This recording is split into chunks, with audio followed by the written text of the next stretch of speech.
I'm always happy to be here when it's about music, when it's about Afro beats, and it's about the Headies. And we're going to America, so I'm excited.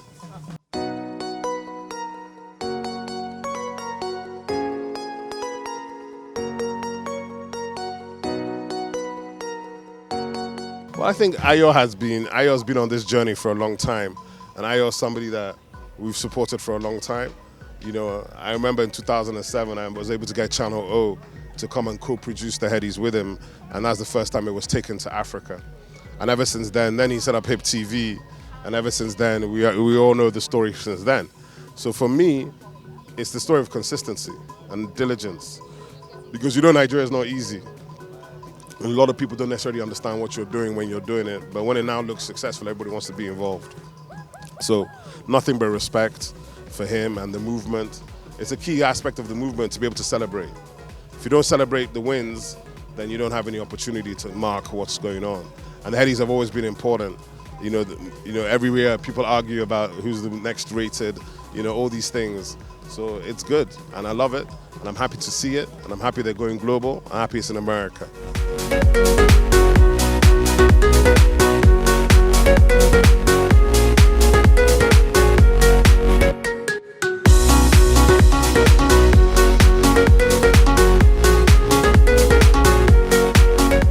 Look, Asa is, a lot of us are like that, right? Asa is very similar to me. So it's just about having that energy, being a promoter, being a self-starter. Asa wasn't interested in going to school specifically, but he was working. He was working in my office maybe from 15, 16. And he met his partner, Bizzle, in my office. They shared their desk in my office, right? So Asa, I'm just proud of those guys, because what they do is world-class. And they've taken it to a level that you can't give that to somebody. You have to earn it yourself, right? I didn't give Asa what Asa has now. We just gave him access at the beginning, and he created his relationships. He stayed loyal to his relationships, and you will find that all the artists, going back to Two-Face, the band, Jamo Hits, P-Square, they all know him. They've known him for 15 years. So he's not an overnight success story. And he was pushing David in 2010, 2011, before David came out. He forced us to listen to David, right? And to take it seriously. And when you're a kid and everybody's supposed not to take you seriously, that's the power.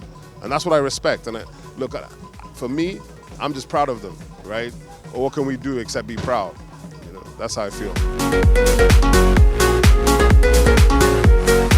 Keep it going. Yeah, Storm Records it's in my blood. You know, Storm is always in the building, right? But it was a hip-hop label, and we were doing hip-hop. You know, hip-hop is the first cousin of Afrobeats. So when we domesticated hip-hop, it became Afrobeats. So some of our artists were Afrobeats artists, you know, YQ, you know, it was Afrobeats artist. Do you understand? Some people say it was R&B, but I say no, it's really the streets of Lagos.